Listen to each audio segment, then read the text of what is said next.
even you can give How? few ideas to our kids that what kind of a research they can contribute to these kinds of pandemic or the vaccine, or what kind of a research they should, so that they can contribute to industries, you know. Yeah, that's what I said. That there has to be a academic plus industrial approach to such issues. Yeah, I will in my talk. I can have some casual talk in terms of when we do a production, we require a lot of R&D. Hmm. Because each time we find that there are certain issues which need to be addressed. And since we are daily in production and the regulatory agencies don't allow us to do R&D continuously, we are supposed to be doing production and not research and development in the facilities where we do production. So we come up with many difficulties, and that is where I believe that labs like yours, because I've been to your lab, so labs like yours can contribute, that we give our work, outsource the work to you. You also benefit, and we also benefit, by your basic research or basic tests which you can perform in your labs. The only thing is you need to have a GLP accredited lab. That is where it becomes important. Because until unless you have a GLP accreditation, we may not be able to incorporate your work in our in the production, because somebody from the regulatory is going to ask me, where did you get it done, where it had all happened. So you have to have validations, you have to have various other things which need to be.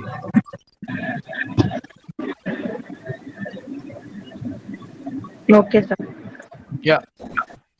So now you have Simran? 95 more, 95 plus probably. It's 105, sir. 105. Wow. So we have crossed the century, of people. Yes, yes, sir. Great. So we had Great. to close down the registrations. Actually, we had got more than 350 registrations, and we had to select students out of that. Yeah, I can understand. You know, it's a very nice way now to interact, and COVID is providing new opportunities and new ways of interacting. Yes, sir. Yes. Aparna and Rani, are you connected to us? Yes, ma'am. Yes, Yeah, ma'am. yeah, Aparna, you can start up with the recording of this session. Ma'am started. Started. Okay, Rani, you could just make a note of the things being texted in the text box, Okay, okay. Okay, ma'am. and you could just help me out for the numbers of people attending this webinar. Okay. Okay, ma'am. Documenting. Okay. Okay. Okay. Yeah. Thanks, Aparna. Thanks, Rani. Welcome, ma'am. Welcome. Participants, you are requested to mute your audios and your cameras for easy hearing.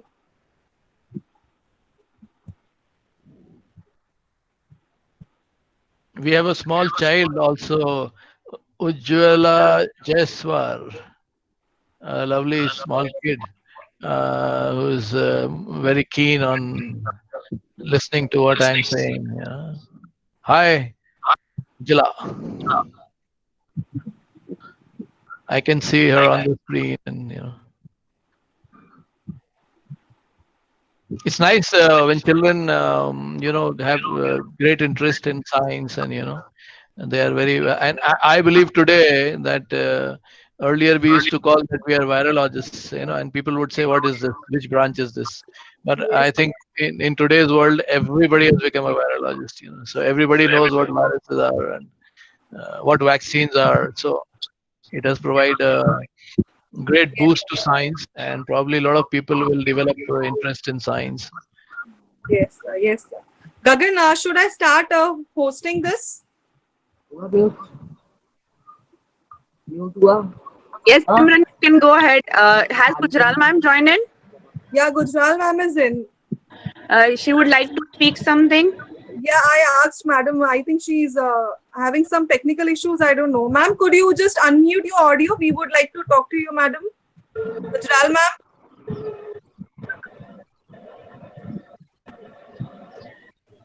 Sir, Ashish sir, she is the senior most teacher in our college, Mhm. and she used to earlier head the lab of GNID. Yes, hey, madam is Yeah, here. yeah, Madam, hello, Yeah. we can see you. Yeah, yeah. I can see her. Good I can see her too. Hi, ma'am. Yeah. Yeah. Good morning, everybody. Good morning, ma'am. Good morning. Yeah, I can see. Good morning. It's so wonderful to see such a distinguished personality today going to address and take the webinar on this Yeah, very relevant and happening, though frightening topic. yeah, I know. So, yeah, I hope at the end of the day we have much more in-depth scientific knowledge and we know how to go about it. And we are very much looking forward that from the Serum Institute, that is Pune from y'all, vaccine comes out so that it brings relief to the millions of people all over the world. Yeah, obviously, it's. Thank you, ma'am, for all the good things you have said about me. But we at Serum Institute, obviously, it's a dream project for us. You know that we are able to come out with a vaccine and help the community. You know, help people, and that's what work for. You know, I work for serving humanity, and so let's hope that Definitely. we do something. Yeah.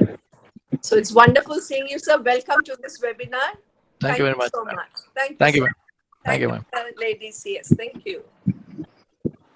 Yeah.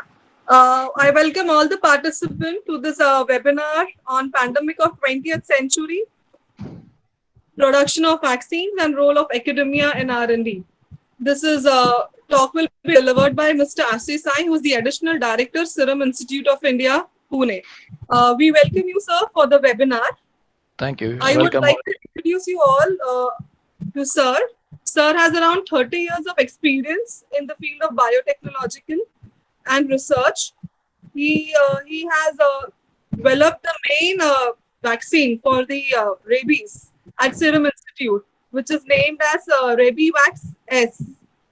And Sir is MTech in Chemical Engineering and Biotechnology from IIT Kharghar, Kharagpur. Kharagpur, India. Sorry, IIT Kharagpur, India. He has acquired experience in various top, fields like protein purification, molecular sieve, ion exchange chromatography, electrophoresis, affinity chromatography, uh, polymerase chain reaction, hybridoma technology. The main specialization of Sir is downstream processing of viruses using affinity chromatography. Sir has also attended various training programs organized by WHO, one of which was Good Manufacturing Practices for National Regulatory Officials in the year 1999-2000. He has also attended a specialized training in production, in process, and final product quality control of trivalent oral polio. Uh, he has many publication to his assets, but some of this I have just shared on my screen. The recent one of his publication is a study on preparation of new purified varicocele rabies vaccines, which is published in the Journal of Clinical and Experimental Immunology, published in the month of August 2019. I welcome you, sir, once again, and over to you, sir. We can start up with your talk. I request you to host your presentation by Okay. presenting your screen, sir.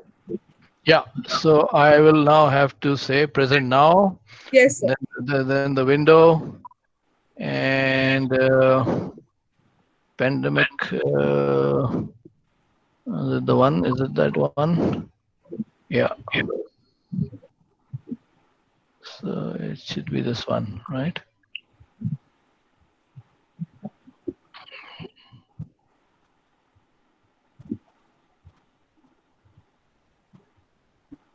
Ow. So it's not responding. Just a sec. So wait, I will stop sharing my screen, then it will happen. Sir, I was sharing my screen, that's why. Okay. Okay. No, I think it is now working. Yeah, because I just stopped my sharing. Can you see it now? Yes, I can see your screen. You could just open up your presentation. Oh, I opened it up. And then I have to again say stop sharing and No, not stop sharing, sir. Just open just your a minute. presentation. Yeah. No, I did open my presentation, but I have to again go back. Wait a sec. Wait a sec. You know that I'm knave at all these things, so obviously it'll take some time. The window now. No, it doesn't work that way. Just a second. Pandemic. Then this.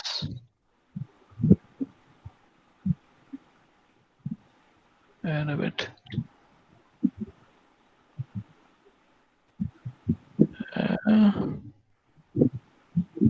So how do we go there? Sir, click on that present. Now. Yeah. Present now. Yes, sir.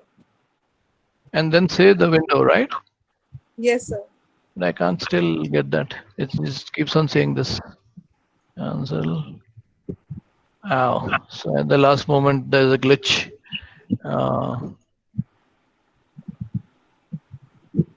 Yeah, no presentation. So how do we go there? So you have opened your presentation, sir, Yeah. and you are to our link, sir. Yes. You can see me. Yeah, I can see you. Yeah. So over there was an option of present now. Yeah. Yeah. Click on it, sir. Right. Yeah. Does it show you? Your entire screen, a window. Yeah, you can see us. So instead of that, now you go to your presentation window. My presentation window. So I say your entire screen. Just a sec. But I can only do this and share. So sharing, what is sharing? Turn on captions. Yes, sir. We can see now something is coming from you. Okay. Yeah. You're presenting to everyone. Stop presenting. Yeah, we can see the screen, sir. You could just click on to your presentation, sir.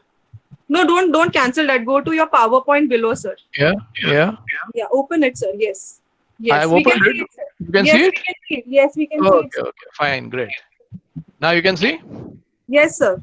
The Aye, first great. slide is R&D in vaccine development. Yeah. Okay. Yes. Welcome, everyone. I think I should better start it now. It's high time. Good. Welcome, everyone. I hope I cannot see anyone, but you will be able to see my presentation.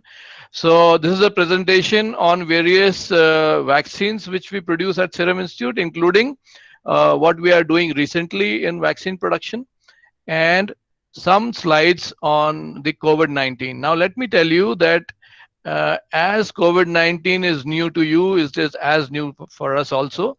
The only difference is, since we are in other vaccines manufacturing, we can understand it slightly more than what normal people on earth can understand. So I'll just start with my presentation. This is on R&D in vaccine development. These are my various publications, recent publications on the new verified Virocell rabies vaccine, which I have published. You can see this on the expert review of vaccines. Then another publication in the Journal of Vaccines, which happened in, I think, 2018. Okay, now I'll come to what a pandemic is.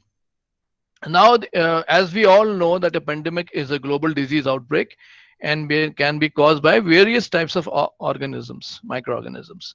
Now, examples are cholera has been a pandemic, influenza viruses have been a pandemic, coronaviruses have been a pandemic, and now this recent COVID-19 has been a pandemic. As per the WHO pandemic guidelines, worldwide spread of any new disease is called a pandemic. What happens during a pandemic? Transmission happens between person to person. So what happens is there are viruses which can be in humans, which can be in animals, which can be in various other forms, and then they adapt themselves to an individual.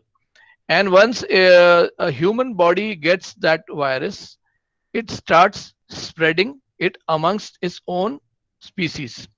So there are a lot of viruses which have done that in the past. Now, a lot of respiratory viruses have come into being, which are causing this pandemic. Now, a pandemic is a type of epidemic that has to spread at least in 3 countries, then it becomes a pandemic in the WHO region. If you can look at the history of pandemics, then This is a small slide which you can see various pandemics which have happened in the world. But one of the biggest pandemics which happened 100 years back was the Spanish flu pandemic. Now, the Spanish flu pandemic was again a worldwide phenomenon. And I believe as a scientist that these pandemics keep on coming after every 100 years. They a huge pandemic which spreads throughout this world comes in after every 100 years. So the Spanish flu was a pandemic which came in around 100 years back and spread around throughout this world and creates millions of deaths. After that, another pandemic which was SARS, which came in 2002, 2000 between 2002 and 2004, which we expected that it is going to spread and create another pandemic, but fortunately it got restricted to certain areas of Asia and certain parts of Canada, and then it's fortunately subsided. Then we had another one, swine flu, which came in 2009. It again was a worldwide phenomena. In 2009, this swine flu created certain deaths. Serum Institute was one institute which made a swine flu vaccine in 2009. That was a fast track project which we did, and we were able to come up with a Nasovac. It was a nasal the vaccine which was developed by Serum Institute. Now in 2019, we have this COVID-19, which is again a very big worldwide phenomena, and it is still in May 2020. We are still suffering from it because it has developed tremendous roots throughout this world, and probably one of the viruses which is here to stay. So, as you all know, that we have again ventured into it, and with collaborations with a few institutes in this world. We have collaborated with one Jenner Institute, with one institute in the United States called Codegenics, and are one of our own works which we are doing at Serum Institute. So we have also ventured and trying 3 different ways of producing a COVID-19 vaccine. Now I'll just talk about the plague. The third plague pandemic was a major bubonic plague pandemic that began in the same Wuhan province in China in 1855. Bubonic plague is one of the 3 types of plague caused by a bacterium. So it was a plague. The 3 types of plague are a result of the routine of infection: bubonic plague, septicemic plague, and pneumonic plague. So we had this pandemic plague in the year 1855 in China. Then we had this Spanish flu pandemic. Like I told you that 100 years back, we had this pandemic of Spanish flu. In 1918, influenza pandemic was the most severe pandemic in recent history. It was caused by H1N1 virus with genes of avian origin. So we had the same H1N1 which came in the year 2009, for which we developed a Nasovac vaccine. This pandemic of Spanish flu happened 100 years back. Now it is estimated that around 500 million people in this entire world 100 years back were critically infected during that pandemic.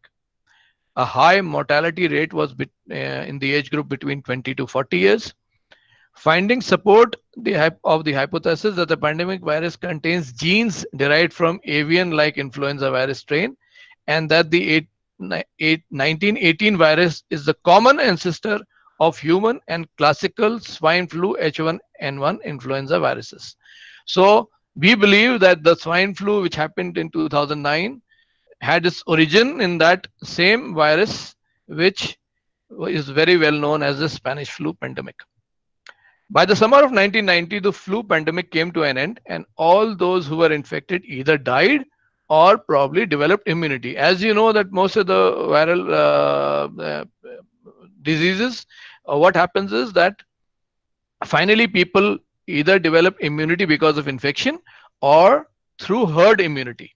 So you all know that we give a vaccine which is called as oral polio vaccine, because the hundreds of polio cases used to happen in the last century throughout this world. And the oral polio vaccine was a success because it used to give herd immunity. Now, if you give injectable vaccines, then the individual gets the vaccine and develops individual immunity. But when it is given in the oral route, then what happens is in the feces, the virus comes out, and it develops a herd immunity amongst individuals, including otherwise from the virus. Now then we had this SARS virus. Now SARS, these are respiratory, severe acute respiratory syndrome. SARS is a contagious and sometimes fatal respiratory illness. Again, the first SARS appeared in China in November 2002. Within a few months, SARS spread worldwide, and it was again carried by all these unsuspecting travelers. Severe acute respiratory syndrome, SARS, is a viral respiratory illness caused by a coronavirus. So, coronaviruses have various viruses. The first one which hit us was SARS, and this was called as SARS associated coronavirus, SARS CoV. SARS usually begins with flu like symptoms like fever, chills, muscular aches, headache, and occasional diarrhea. Now, these all coronaviruses give you the same symptoms of what SARS gave in 2002. We coming to the swine flu pandemic, which happened in 2009. The swine flu first appeared in November 2009. Swine flu pandemic was an influenza pandemic that lasted for about 20 months from January 2009 to August 2010. The scientific name for the swine flu was A/H1N1 PDM09.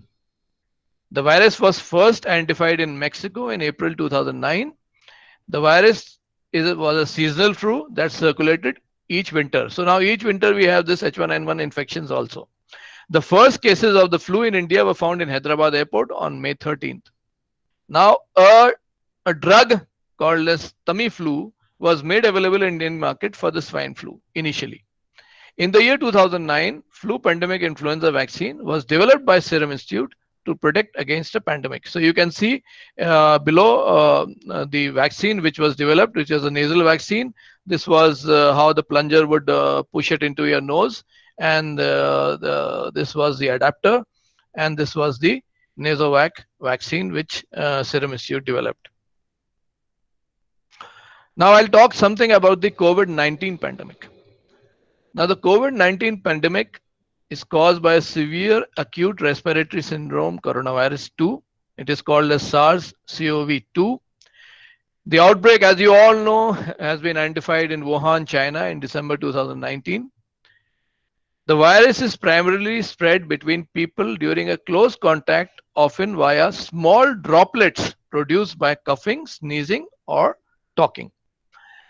It is most contagious during the first 3 days after the onset of symptoms.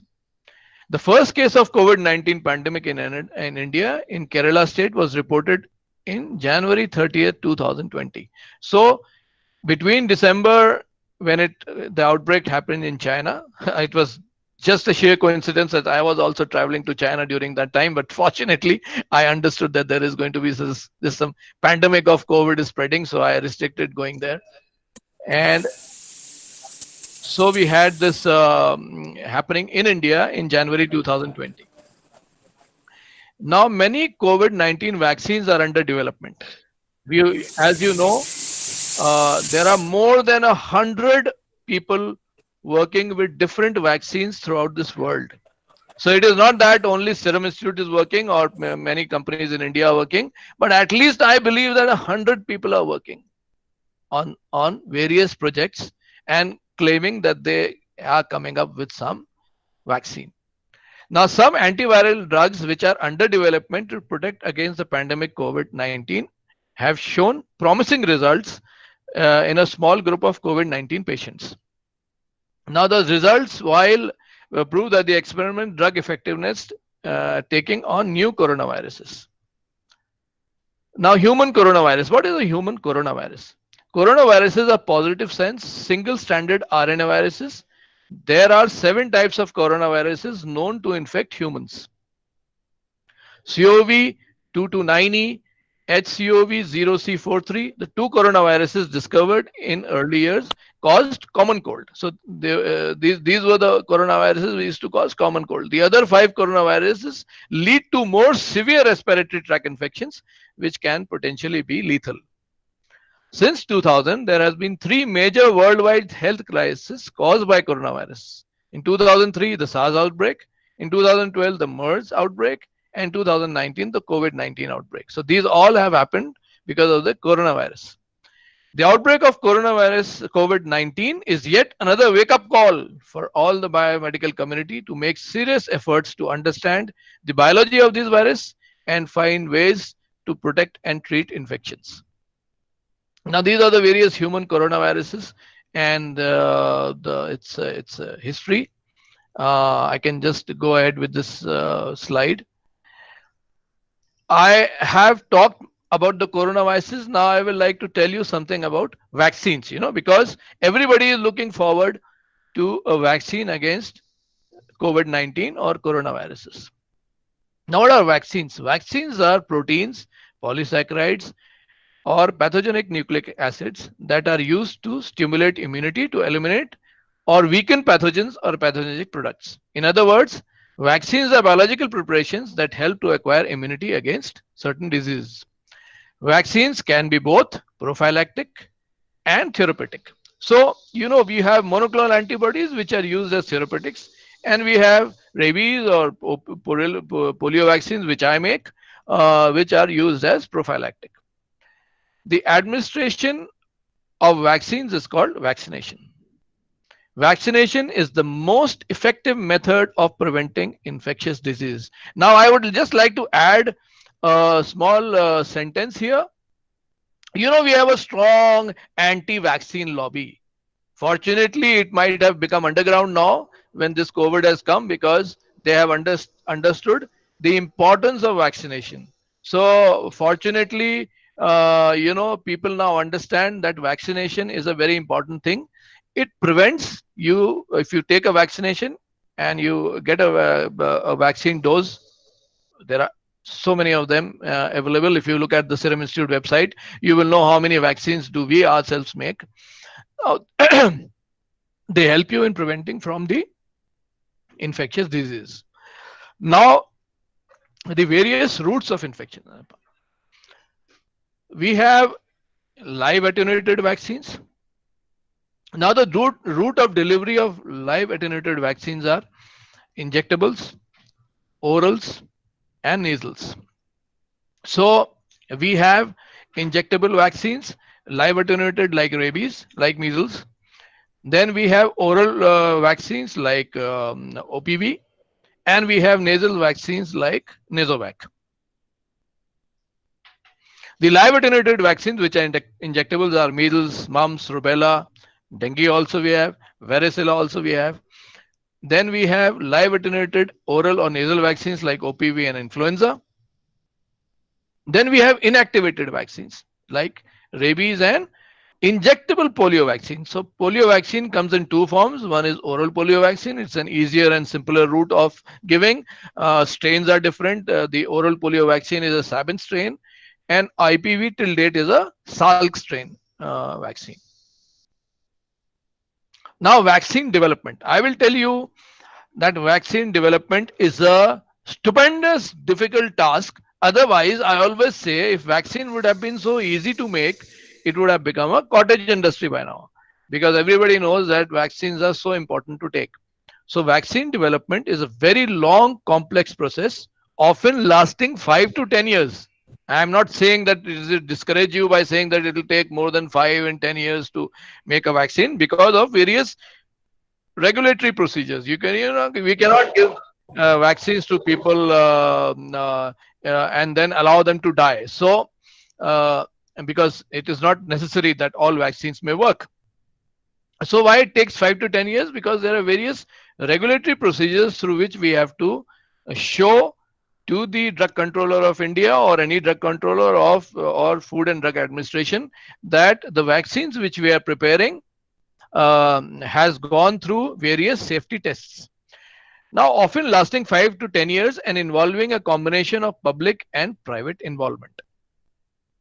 Vaccine development requires multiple steps of upstream. Upstream means growth of the virus in a large quantity, And there are many vaccines like measles which do not require a downstreaming, because at Serum Institute they are made in a human diploid cell line. There are other vaccines which do not use a human diploid cell line. They are made on Vero or other animal cells, and that is why they require purification, and that is what is called as downstreaming. At the end of the 19th century, several vaccines for humans have been developed. Now, let me just tell you which are the vaccines. There was smallpox, rabies, plague, cholera, and typhoid vaccines. As we all know that Edward Jenner made a vaccine for smallpox, and that is what the starting of vaccination was. Then we had Louis Pasteur making rabies vaccine, and so on.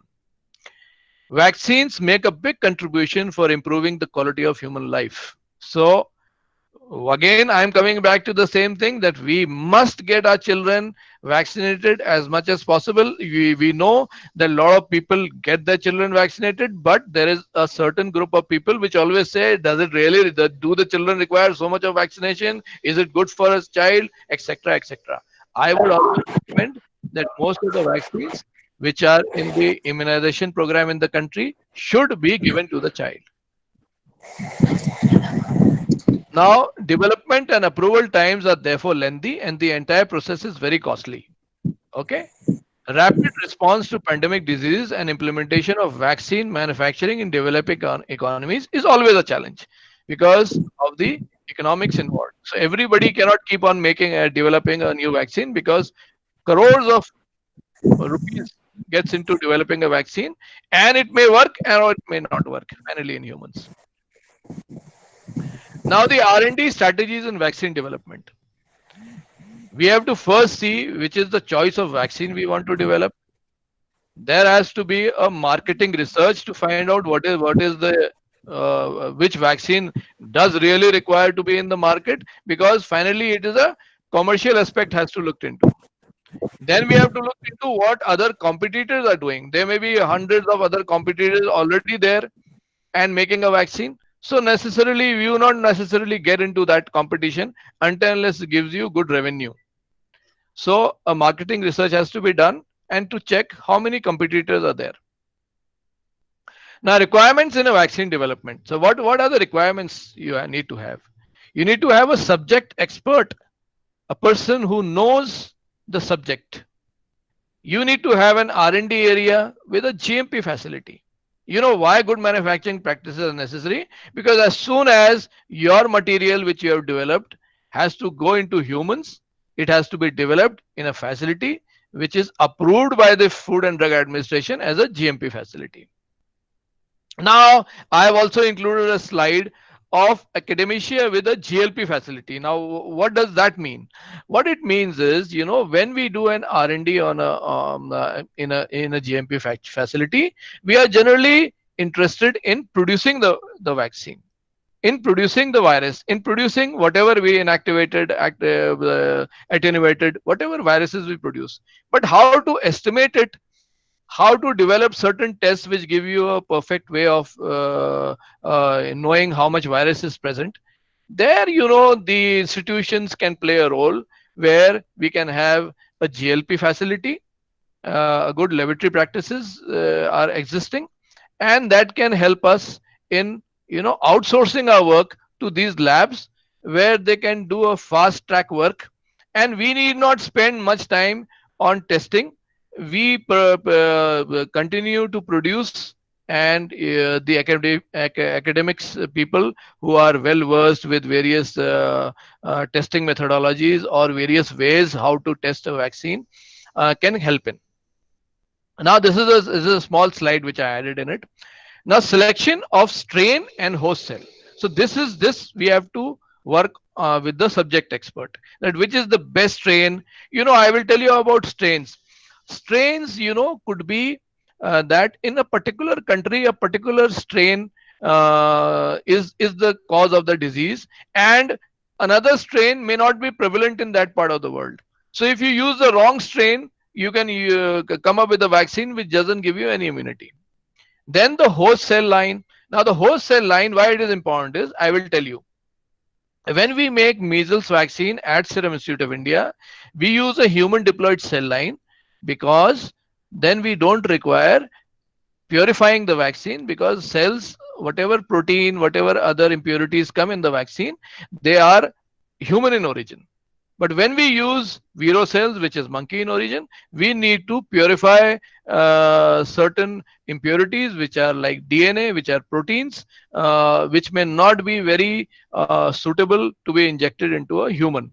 So you have to optimize the host cell line, because there are certain viruses which may be growing very well in one particular cell line, which they love and give you very high titers. But when you put it in a human cell, diploid cell line, then they do not grow very well and give you very low titers, and may not be able to give you good vaccine.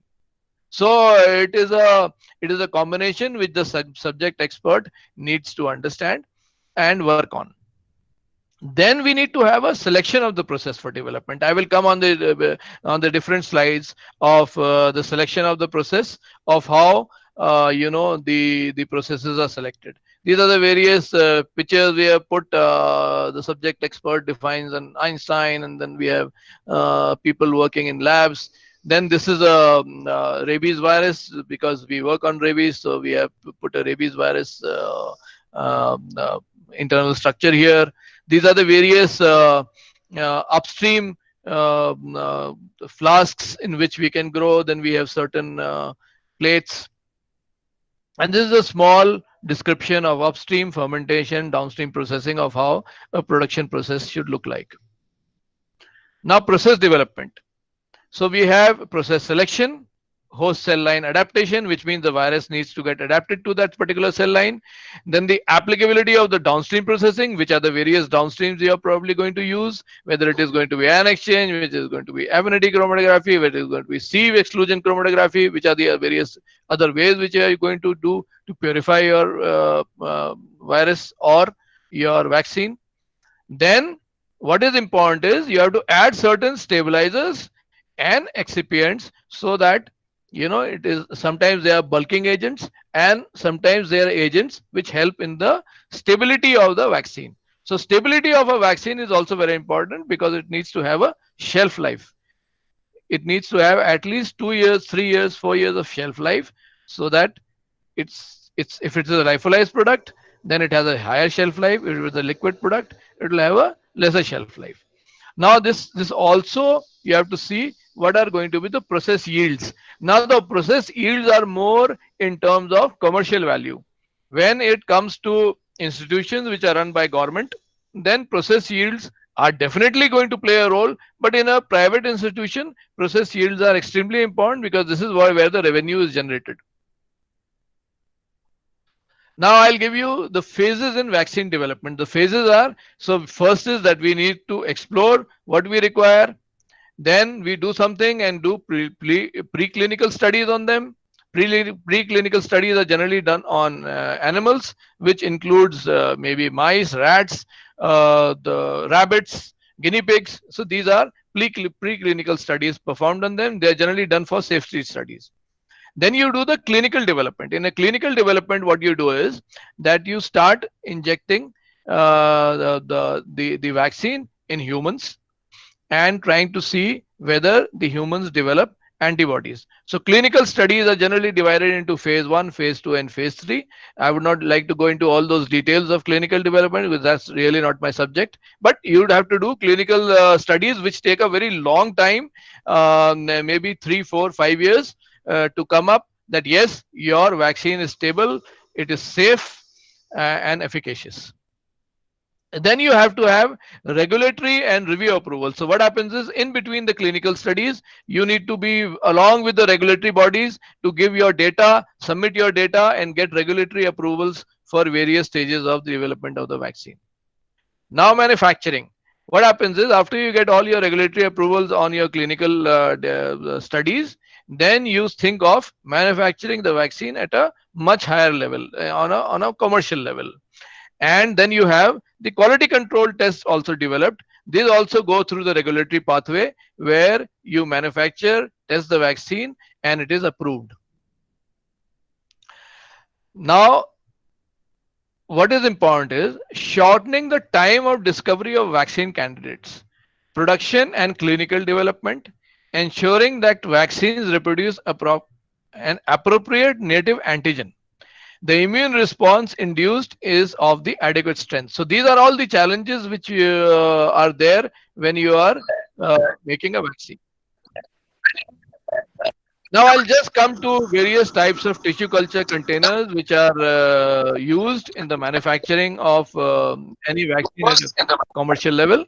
So we have the tissue culture flasks. This is a 175 centimeter tissue culture flask. The 850 centimeter plastic roller bottle. This is just for children to understand. You would have seen such material in laboratories, small laboratories. Probably this also. But normally in a manufacturing unit, this roller bottles are used. These are called as the factories, and in the cell factory, the media along with the viruses are sent in through this. This is just by showing through the gravitational pull that you get your media inside these cell factories along with the viruses, and this is where the actual growth happens. Now these are the various what I showed you in the previous slide. The roller bottles. So this is a roller apparatus. These are the various roller bottles. This is a slide taken out of measles production in Serum Institute of India. Even you can have manufacturing upscale upstream at a fermentation stage. So in a fermenter, you have the impeller and you have your media. Then you can grow your the various vaccines in a fermenter. Now I'll just show you a typical graph, or sorry, a flow chart of how a vaccine is produced. So what happens is you have the manufacturer's working cell bank. These are all kept in liquid nitrogen. Then you revive the cells at a low passage level, which are here in viro cells. Then in large scale, like I showed you that in cell factories or in roller apparatus, you grow these scales at a large scale level. Here you have the viro cell master seed. So we have a master seed of virus. We prepare a working seed from a pre-working seed. From the pre-working, we make a working seed virus. So now the purpose of all this is to develop a bank of your virus, and you start using the working seed to infect the cells. So now you have infected the viro cells from the working seed virus, and this is done in a cell cube system. In the future slides, you will see what a cell cube system is. Now what we do is we wash the infected cells. After washing the cells, the virus grows in it. After growth of the virus, we take multiple harvests. So multiple harvests are taken at different time intervals, which are set during the development of your vaccine. Then you do clarification and concentration using a tangential flow filtration system. I will show you in ahead what a tangential flow filtration system is. Then what you do is you inactivate the virus. So for all inactivated vaccine, you have to inactivate it through various ways. One of the ways is using beta-propiolactone. After purification and after inactivation, then it becomes an antigen. So it does not remain a live virus, it becomes an antigen, and you do purification by column chromatography. In my case, in rabies, we do column chromatography by using a affinity cum ion exchange column. So what happens is your protein of interest, which is the antigen virus, it gets first fixed onto the column. Then it is washed by various buffers so that all the impurities and other things are removed, which includes DNA, other extraneous proteins that are removed. And then we elute it by ion exchange.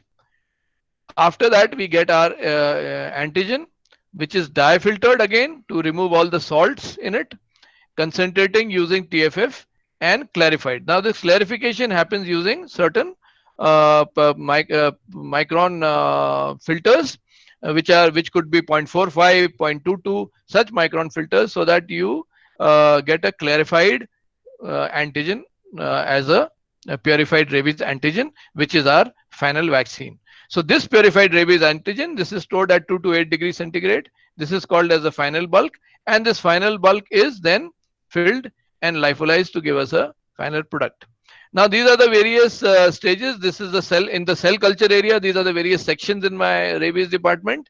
The cell culture area is shown here in green. The blue is the virus propagation area. After it gets inactivated, it comes into the antigen purification area, which is shown in gray, and in the end it is filled, and so it is shown in white. Now this is what I was telling you about the cell cube system. The rabies manufacturing is done in a universal cell cube system. This is the 85,000 centimeter. I'm getting disturbance. I don't know. Can somebody please stop? So these are all cell cube systems. These are various harvest done. Dear participants, please mute your audios.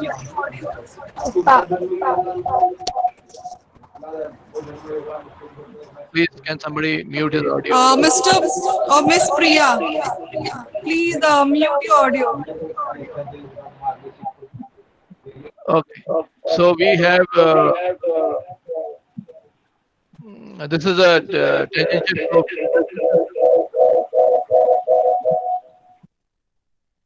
Yeah. So we have a tangential flow filtration system, and the here we concentrate by TFF. Then the inactivation is done in these vessels, and this is a beta propiolactone. And then we this since it is a carcinogen beta propiolactone, so we do hydrolysis of this BPL, and so we have nothing left as a carcinogen in our vaccine. This is the affinity column chromatography purification steps. So what we do is we first this is a resin in which this is an affinity column.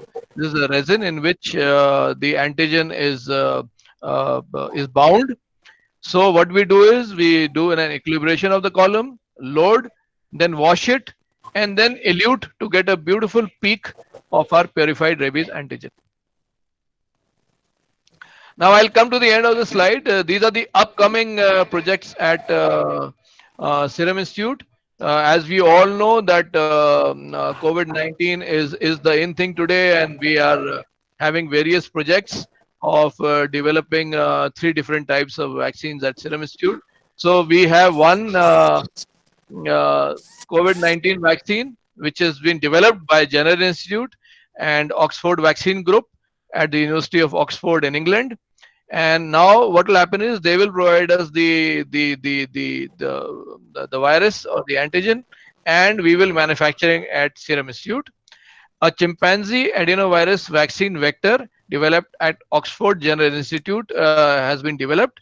This has been tried in chimpanzees, and it seems that it has been working. I mean, that is what we have come to know through Dr. Adrian Gill, who is the main developer of this. Then we have a live attenuated vaccine at Serum Institute. So the live attenuated vaccine has multiple advantages. The Serum Institute of India will scale up the manufacturing of coronavirus vaccine to ensure its availability to meet the critical public health needs. This is a Codagenix technology allows for a rapid generation of multiple vaccine candidates against emerging viruses. Now the third is a recombinant COVID-19 vaccine, which is a live measles-based injectable. This vaccine consists of replicating measles virus, MEV, expressing the spike protein of SARS-CoV-2. We also have a recombinant BCG injectable vaccine, which has shown promising results. That is showing some good results again patients who are having COVID-19. Thank you very much. I hope many of you have helped in being with me, though I could get certain disturbances around, but that's okay. Thank you very much.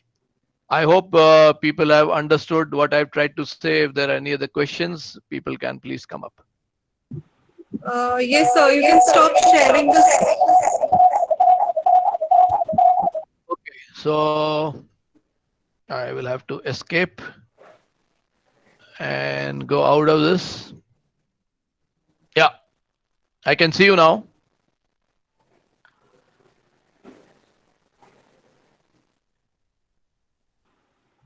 Yes, sir. We'll open the session for the question answer.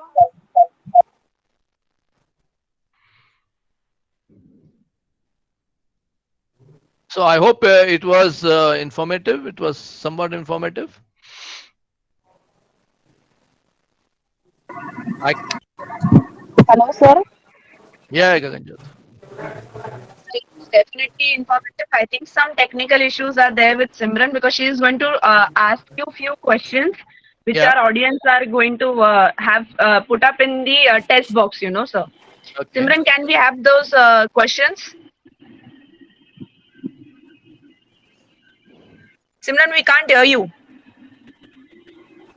How to know toxicity of vaccine? Very nice. No. It's a question by Rishi Raj Gupta. So I'll say, questions are coming too fast. So I think we'll. Yeah, can you hear me now? Yeah, I Yeah. can. I can.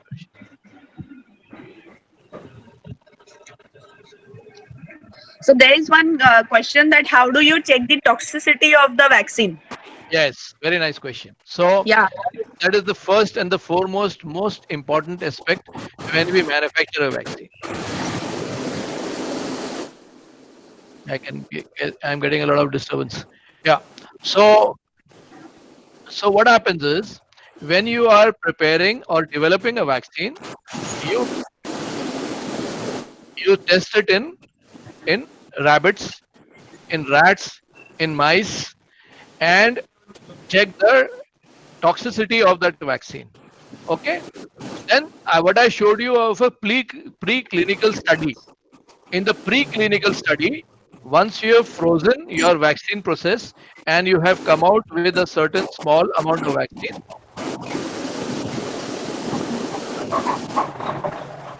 you give it to an animal tox lab, and that lab does a complete study on checking the toxicity of vaccine.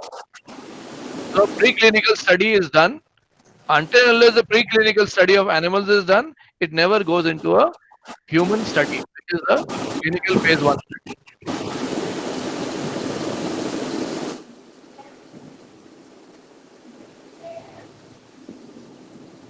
And how Yes, sir. the Can I ask you a question, sir? The Yeah, participants which have asked one by one.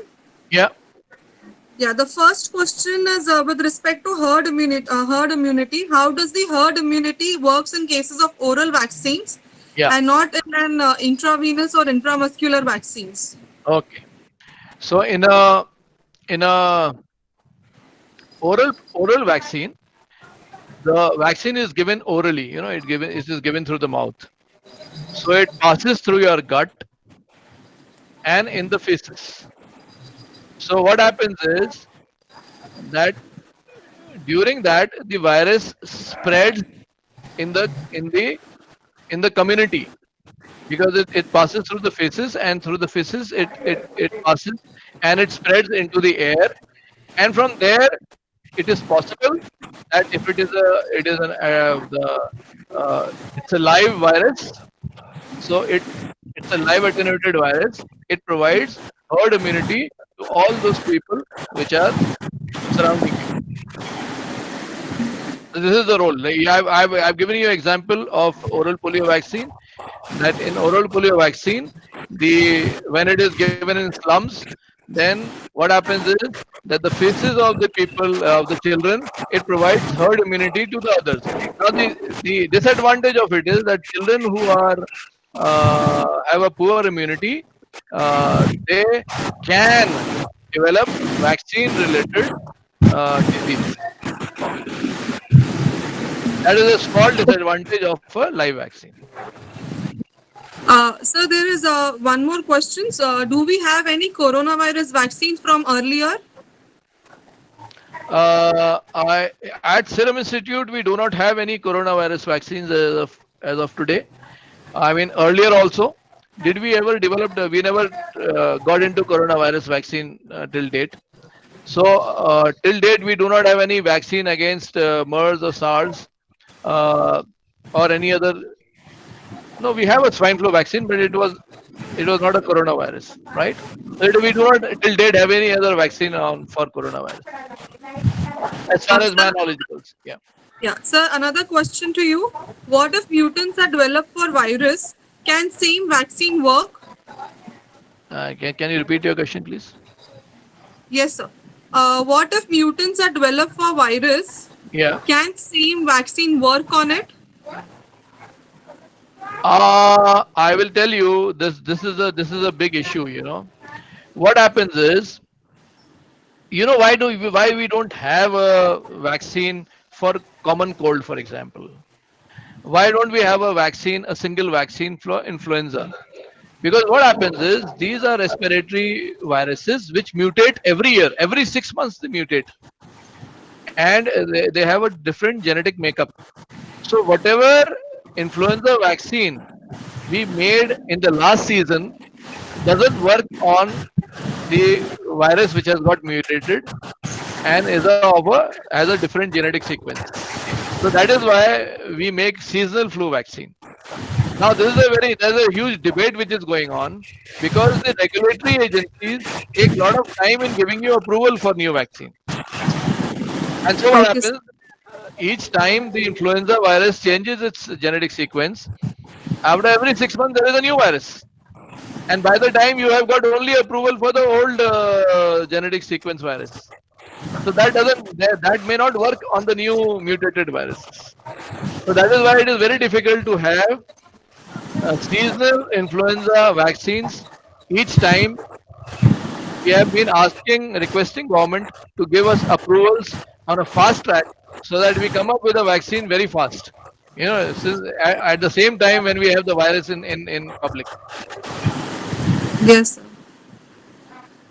So the next question is, which particular antigen is considered for developing a vaccine? Which particular antigen? Yes, sir. Yes, Which yes, particular antigen? yeah. So that's a very relevant question. That there are certain coding and non-coding regions in any genetic sequence. So it is only the coding regions which are the ones which are to be considered. So there are certain antigenic sites which are in relevant in making a vaccine. Okay, all antigenic sites may not be relevant in producing a vaccine. So there are certain coding regions which are used. Now this all comes when you make genetic sequenced vaccines. I mean, it doesn't happen in a complete a whole virus vaccine. The whole virus vaccine, the whole virus is considered. But in certain cases where you have messenger RNA vaccines or other vaccines that you require the coding region of it that has to be identified. Okay. So there is one more question asking that in this current situation of COVID, is a vaccine absolutely required to get rid of this situation? Well, that is the best. See, like I told you in the initial when we started, that we are also very new to this COVID. So we believe that obviously, finally, it is the herd immunity which is going to work.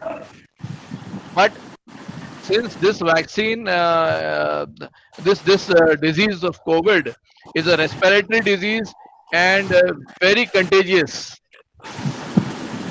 and that is why a vaccine is always the best option to have. If people are vaccinated, and so they will develop immunity against COVID, and at least the spread of the disease. The whole world now probably has to be vaccinated against COVID. So that's a big thing. So I consider that the herd immunity should finally be a way out of this COVID-19 situation. Okay. So another question is, till now there are 10 mutants of COVID-19. Yeah, that's So what we are. yeah, can you suggest maps could be Yeah, lifelong yeah. going against it? Not lifelong. I don't consider MABs to be lifelong, but MABs should be an answer to COVID. I am not a MABs expert. I have worked on MABs. In fact, my dissertation the 30 years back was on monoclonal antibodies. But what I believe I consider MABs against dengue, MABs against COVID-19 or the respiratory disease to be at least life-saving. But they may not give you a lifelong immunity. It is only vaccination will give you a lifelong immunity. Okay. Sir, another question is, any in vitro toxicity test done for vaccines? In vitro. Uh, in vitro toxicity studies, yeah, we do the bacterial endotoxin tests. We do what are the other tests we do? Toxicity against? Yeah. It is also seen under a microscope. So we do bacterial endotoxin study tests by Lal. Okay. And we also test it again under a microscope and see if there is any toxicity to the cells. Okay. So there is one question. I'll get back to you. 1 minute, sir. There is a question by a student. Many participants are tested positive, although being asymptomatic. Can you kindly give your opinion for the same? I'm not a doctor. Sorry. So it will be very difficult for me to answer these such questions. What happens during an asymptomatic? Because that may not be appropriate for me to answer. There is one more question saying if we make vaccines on 7 different species of corona and combining them, will it Yeah. help? I mean, that is how the vaccine finally needs to come. If there are various, see, what I believe, it may be a very wrong statement on my part to make, but what I believe is, the agencies like World Health Organization or CDC Atlanta, they must come up by telling us that these are the various strains which are prevalent throughout this world. So whether there's one, whether there's two, whether there's 10, whether there's seven, we don't know. Many people are claiming so many things that there's so many strains. What needs to be done is that if you have to have a pan the a vaccine which works everywhere and throughout this world, then you have to consider all the strains. Now considering all the strains and making a vaccine is a very very difficult phenomena, I'll tell you, because each strain you know dominates another strain. So what happens is that when you make a vaccine, you have to see that all strains work, to give you a immunity. But what happens, I will tell you, in case of, say, for example, oral polio vaccine, uh, we had type 1, type 2, type 3. Sometimes type 1 would be more, dominating on the type 2 strain. And so what will happen is that it doesn't reflect in your vaccine. You cannot get the titer in your vaccine because it doesn't allow it to reflect.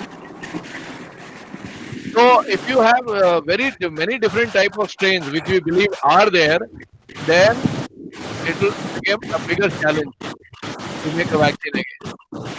Okay. So the next question is, what is your thought over use of hydrochloroquine as it has several harsh side effects? No, I have no idea. Again, the same question that I am not a doctor. I may not be able to answer such questions. I'm a vaccine manufacturer, so I may not be able to answer these questions. So I there mean, are it will some not be questions. advisable. It will not be advisable for Yeah. me to answer. Yeah, I cannot Okay. answer drugs. Because drugs, the effect of drugs can only be answered by the MBBS doctor. Sir, there is one question. Why is it taking so long to develop a coronavirus vaccine? Can you tell about the estimate time period to get vaccine for this? Yeah, in fact, not only the person who's asked this question, I think the whole world is telling, yeah, do it fast, do it fast. But I wish vaccines could come so fast. I estimate that even when we work uh, very hard, very fast, nothing can come before December. So vaccines are not entities which can be done in split seconds and made in a day or made in a month, because they require a lot of studies.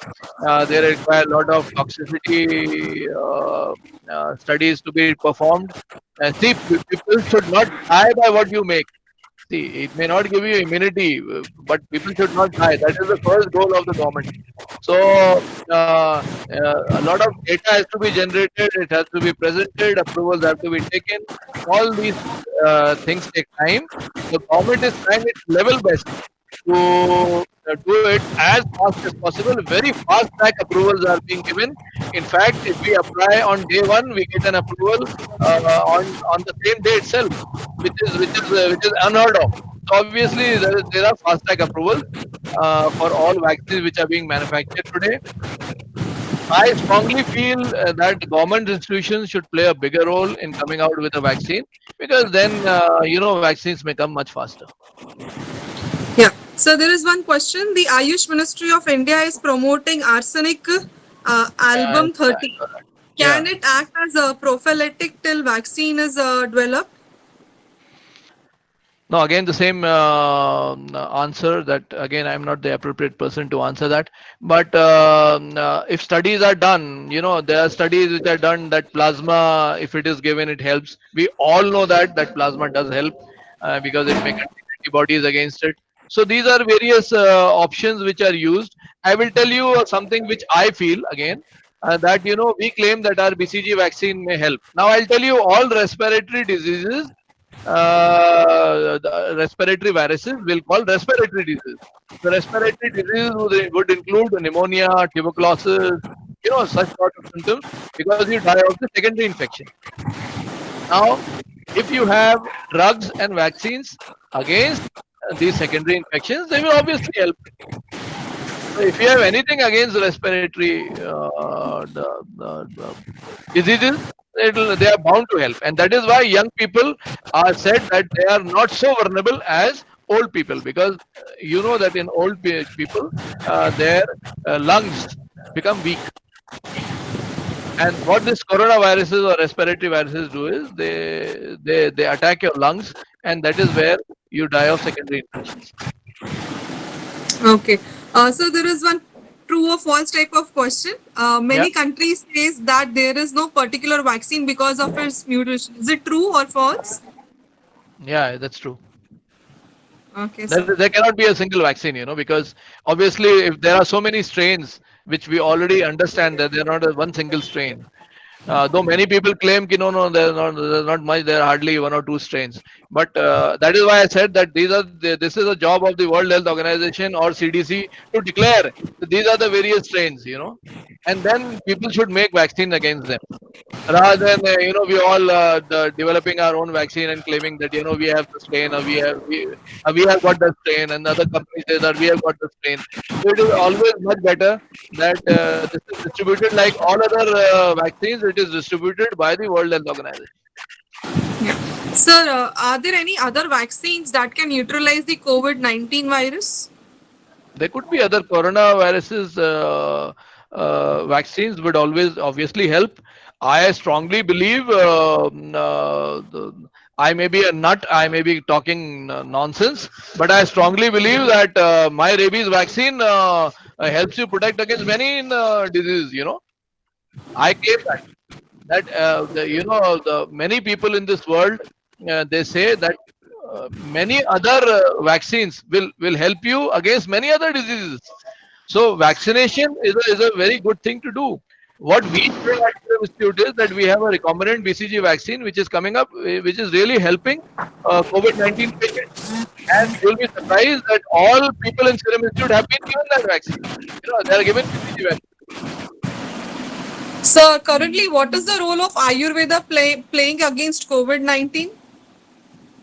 Again, difficult question for me to answer. Ayurveda should help. I mean, I have a strong belief in Ayurveda, and so see what Ayurveda does is it gives you it may increase your immunity. So most of these drugs, they help you increasing the immunity, and not particularly anything against the COVID-19.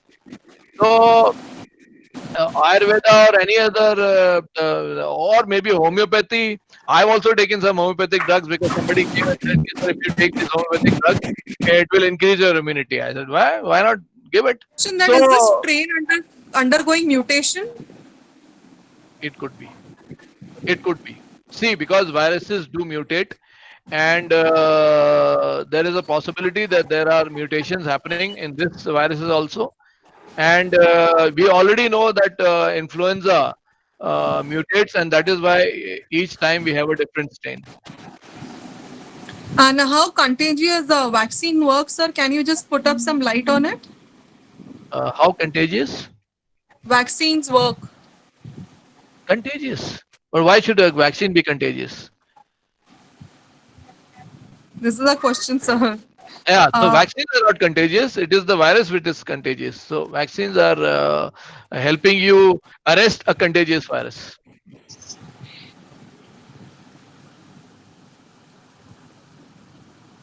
if exosome targeted drugs are manufactured, would it be beneficial? Difficult. I cannot answer this. Sorry. So there are so many questions like this. What can we do is we could just share these questions to you through email, Yeah. and you could get to us, and then we can share that with the participants on their official email addresses, sir. Yeah, but agreed. I can tell you something. As a vaccine manufacturer, when I go and discuss clinical trials, obviously the Food and Drug Administration people ask me that you are not an MBBS doctor. So it's a correct question. So these questions need to be answered by doctors rather than a vaccine manufacturer. Uh, yes, sir. Gagan, we'll stop the question answer session because there are many questions popping up. What are the reasons for virus mutation? Sir, can I ask one question? Yeah, why not, Gagan? You should. So my concern is like the proteins which are there on surface, which actually binds to your T cell receptors or the identifier cells, the domains, main domains you can see. Yes, Uh, since I was reading in one of the articles that the SEM proteins of coronavirus is same for all the coronaviruses. yeah. Can vaccines be developed against that proteins? Yes, they should.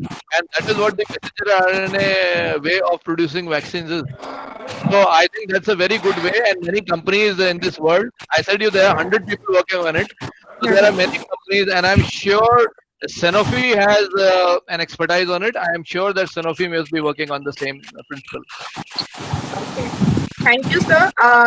Sir, I would suggest that your lecture was more of informative and making us more relaxed. That yes, giving us hope that a vaccine can be come up.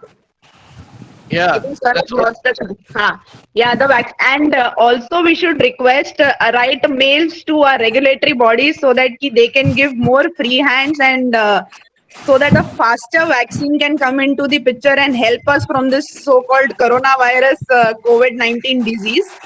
Yeah, I'll give you a very philosophical answer. I came from the government institutions. And now, unfortunately, what is happening is that all government institutions which were making vaccines earlier are either closed down or ventilated. So they themselves are on ventilator. Now the point is that it is the government which should have vaccine manufacturing institutes who have no commercial interest. So they come up with a virus, and then they give you the antigen, and then let the private manufacturers make vaccine on that antigen and give them royalty or whatever. So the institution also progresses. Now here what happens is, if see today all institutions, including Serum Institute, will look at the commercial side of COVID-19. We have been humanitarian and we have been philanthropic. It's a separate entity. But finally, it is a commercial aspect. We gained nothing out of this swine flu vaccine which we made. In fact, we went on a loss. You'll be surprised to hear that. So many private institutions only look at the commercial side. The government should be pressed into saying that the government should come up with a vaccine, and then they give that strain like what we are getting from General Institute. That strain should be given to private manufacturers to manufacture it in a large quantity. So they get the royalty like 5-10% is given back to the institution, and that institution survives on that royalty. Rather than we developing our own and then we claiming we have it, and then Bharat Biotech claiming we have it, and then somebody else claiming that we have it. So rather than all that, it is the government which should give fast track approval to their own people, and since they will have no commercial interest, they will have humanitarian interest only, and they must come up with the vaccine. Yeah. So there is one question that what are the reasons for virus mutation? What are the reasons? Yes, sir. See, the one is, mutations cannot happen in humans. There's so much huge DNA and RNAs you have in your body. The viruses have such a small size of DNA, that they manipulate it to their advantage. And that is what I feel that, these the smaller the DNA, the smaller the RNA, it is easier to mutate. And that is why they see the circumstances and they see how they can manipulate it to their advantage, and they mutate very fast. So viruses are the best entity to mutate.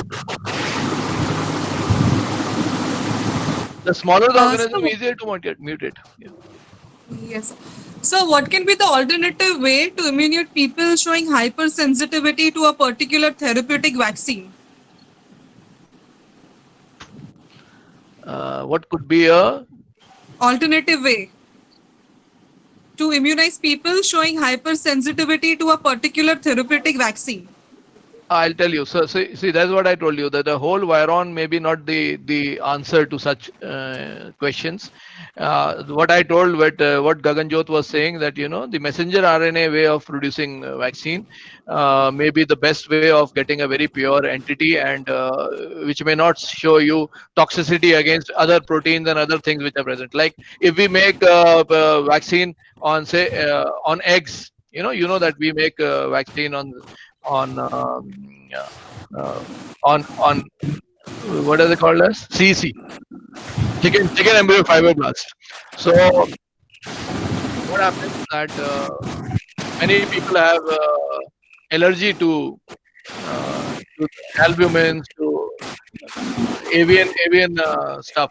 So instead of all that, if you make a messenger RNA vaccine, I'm sure that it will give you better immunity, lesser toxicity.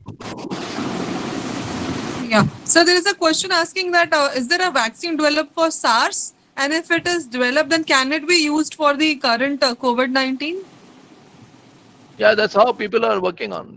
That's the way people are working right away. Also, there are certain groups which are working that way even. That is the way. And in fact, in one of my slides, I did present that.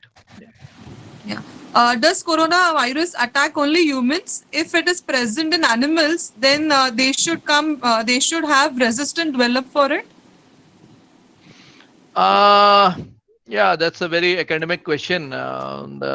Like what I told you, that I am a vaccine manufacturer.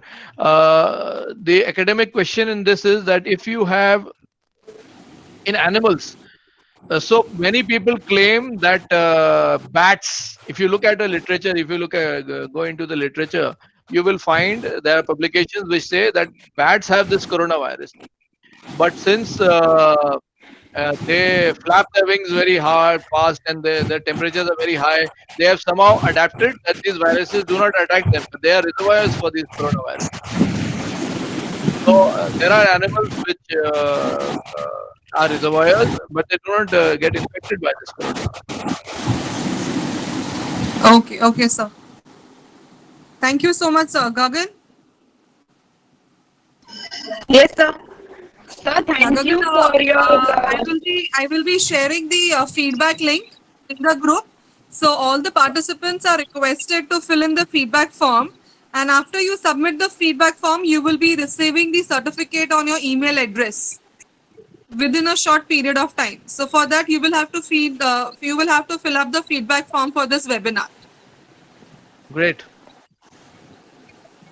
Nice. Thank I you, hope sir. that everybody takes care. Keep yourself protected. Always remember, there's a lot of people in this country feel कि यार मेरे को नहीं होगा. I mean, it's the most stupid thing, you have to be. It's a very contagious virus. Anybody can have it. Be very careful. If you don't have it, I tell it to my staff. You may not have it, but you may spread it to your parents. That is the most danger which exists today. So take very much care and never feel that you will not have it, others will only have it, because there are a lot of people who feel that way. You know, probably the Europeans and the Americans felt that way, and they said these are all Indian Indians only, or Asians only have it. So they suffered tremendously because of that reason. It is very contagious. Be very careful. Take take all precautions. Take care. That is my message. Please convey it to yourself. Thank you very much. Thank you, sir, for your very precious time you have given to us and to our audience, and given them insight of how a vaccine is actually produced and how important it is to select the strain and do a downstream processing. And also, sir, you have given a relief to many of our participants and giving them hope that yes, we'll come up with this disease also and we'll fight back with this disease also. Yeah, sure, sure, Thank you, sure. sir. Yeah, Yeah, we all look forward to that. Thank you very much. thank you, sir. Turn off. What do we do? Simran? Turn it off here. Yeah. Thanks for Thank you, this. everyone. I'm just sharing the link over here for the webinar feedback.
I have shared the webinar link in the text box.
Yes, every one of you, have you received the link for the webinar feedback in the text box?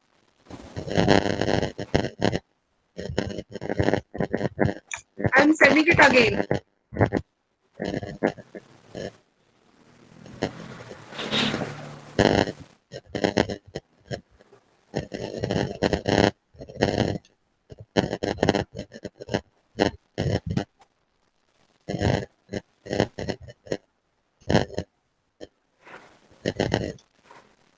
Please enter your proper name and email address to receive the e-certificate.